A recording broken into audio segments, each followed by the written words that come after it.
Hey guys, it's Kiran here, back to yet another video.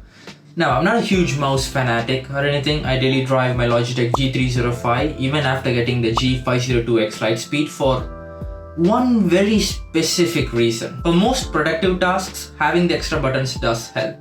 But while playing FPS games like Valorant, I tend to prefer lighter mouses like the Logitech G305. Recently I've been playing a lot of Valorant and hence also watching a lot of Valorant montages. And you can't even say Valorant without mentioning the GOAT, Tenz. And over a year ago, he released his mouse in collaboration with Finalmouse. And in the 2 hours or so it took me whether or not to dish out $200 for a mouse, it sold out.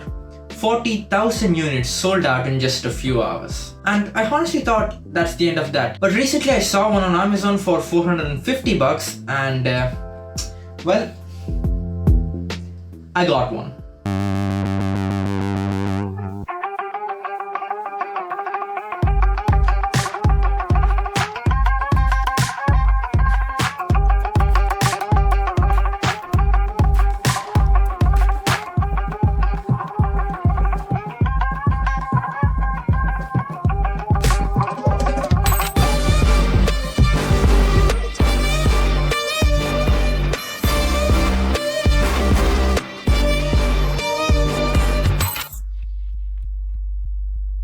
This is the Finalmouse Starlight Tenz edition.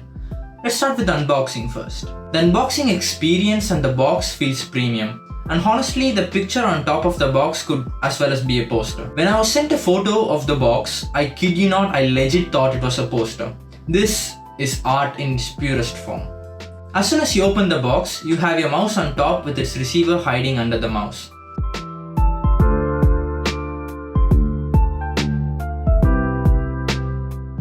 And if you lift the false flow, you have your instruction manual, a braided USB-A to micro USB cord,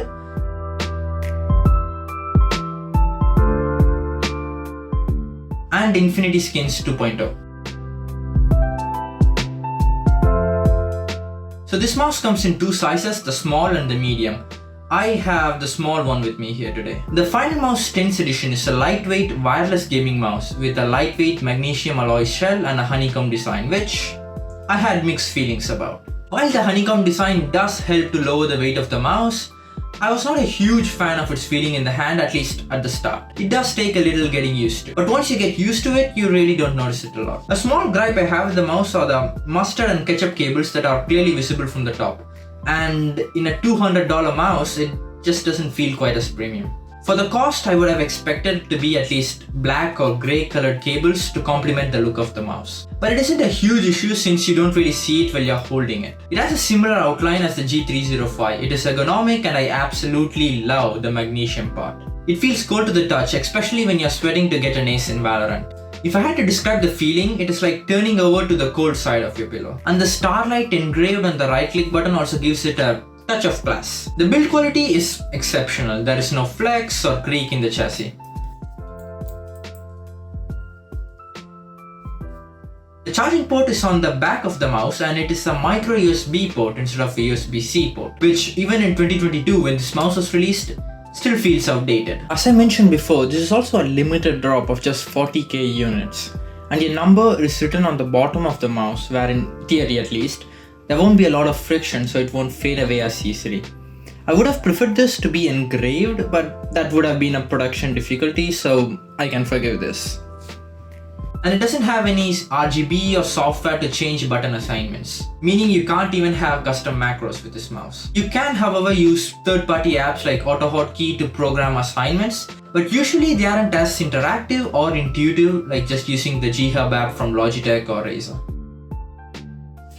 This is future me, and literally as I'm editing this video, Finalmouse just posted this. This is the first look of the new software.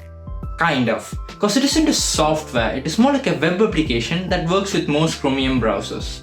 I tried using this but it didn't recognize my mouse because I think it's meant for the Ultralight X and newer models. And both Finalmouse Reddit and Discord seem to confirm that. So it probably won't work. And even if it does work, being a web application, which is basically a website, I have to be connected to the internet to make some changes to my mouse. You can change between fixed DPI adjustments, but you can't fine-tune DPI settings in the middle like 600 DPI or 1000 DPI. And you also don't have the option to change keybinds, have macros or anything fancy. The only use of this web app is to update your mouse firmware. So even if it did work with the Starlight models, I don't think that would be a big advantage. Anyways, enough rambling, back to the video. On top of the mouse, you can find the DPI switch button allowing you to toggle between fixed DPI rates of 400, 600 and 3200 DPI. And considering I always use the mouse at 800 DPI, this wasn't a huge deal breaker for me. The mouse connects to the PC via 2.4 GHz wireless connection. And there is nowhere to store the receiver in the mouse, which was a slight letdown. If you're traveling with it, you need to carry it safely to not lose it. But at the same time, it isn't as easy to lose it since it is not a small wireless dongle like what you get with Logitech, Razer and other majority of brands, but a medium-sized disc. This is particularly useful if you want to have the receiver closer to your mouse to improve latency. Albeit, I haven't had any latency issues even with just putting it on top of my PC, which is about 60 to 70 centimeters away. But I would still prefer a small USB dongle like the ones Logitech provide instead of this. Anyways, you also get side grips in the box. These are the new improved Infinity Skins 2.0. They have a synthetic PU leather with good grip and Finalmouse claims it leaves no residue behind. They also come in different sizes like 1.2mm, 2mm and 2.5mm. The mouse itself is very comfortable to use for prolonged amounts of time and fits well with all my grips.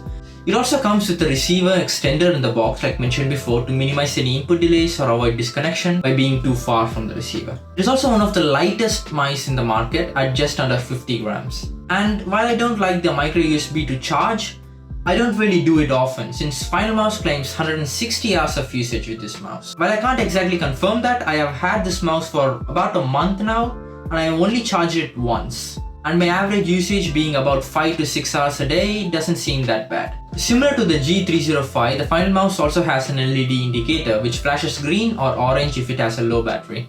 The Starlight Pro Tenz edition also features the new Kai GM 8.0 switches. That with the combination of the magnesium body at start made the right and left click quite stiff, but after breaking them in, they feel quite good. To overcome the double clicking issue from the previous models, Finalmouse have also opted with overclick protection to reduce the risk of double clicking by mistake. The side buttons, while being easily accessible and also slightly bigger than the ones present on the G305, make them quite comfortable to rest your thumb on. The scroll wheel lacks the texture on the rubber, but it doesn't really affect the gameplay.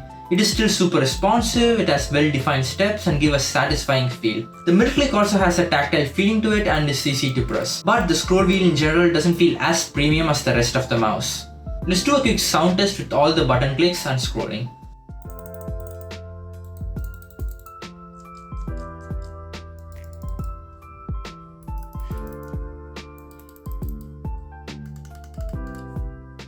Finalmouse is addicted to putting the word final behind every word they use for marketing. So this sensor is naturally called the final sensor. It has 450 plus IPS, a polling rate of 1000 Hz and up to 20,000 dpi. Its tracking is pretty good and I haven't had any issues, lag or jitter with it. The Tenz mouse uses virgin grade PTFE feet, making it glide pretty easily. It is the best case I've used so far. It is a huge difference from the G305. All this makes the Finalmouse SL Pro Tenz edition quite good in getting some good kills in Valorant.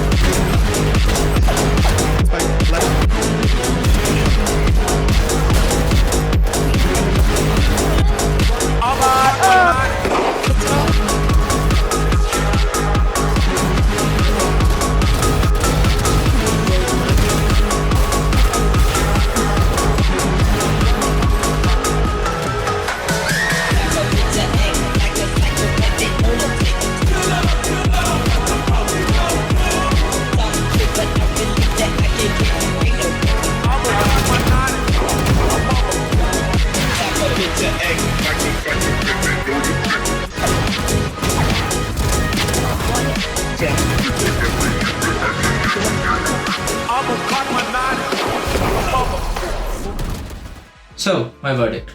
Well, the Finalmouse Starlight Pro Tenz edition with its lightweight but still very rigid build and its exceptional battery life, especially compared to its competition like the Logitech G Pro X Superlight and the Glorious Model O, even though they cost a fraction of the price. And browsing through the online mouse community, a lot of users are still complaining about lots of QC issues, like the double clicking even with the over-click protection, slanted mouse wheels, rattling, disconnections, and even some uneven mouse buttons.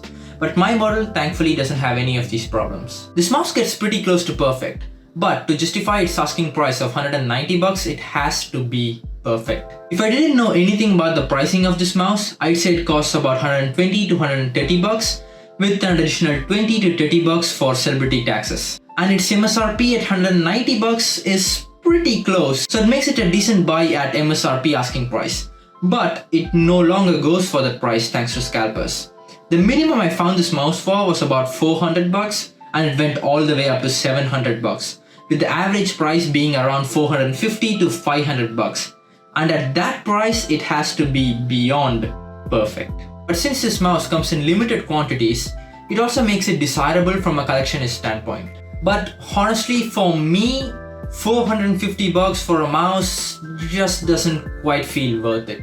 But if you don't mind the price and are a huge Tenz fan, you will not be disappointed with these. At the end of the day, they are great to play with and feel premium. If you can overlook some of its shortcomings like the lack of the USB-C port and an app to customize its software assignments and DPI settings, you will not be disappointed with this. So that was my review of the Finalmouse Starlight Pro 10th edition. I hope you guys found this video useful and you enjoyed it. Don't forget to like and subscribe to the channel if you did enjoy it. And as always, see you guys in the next one.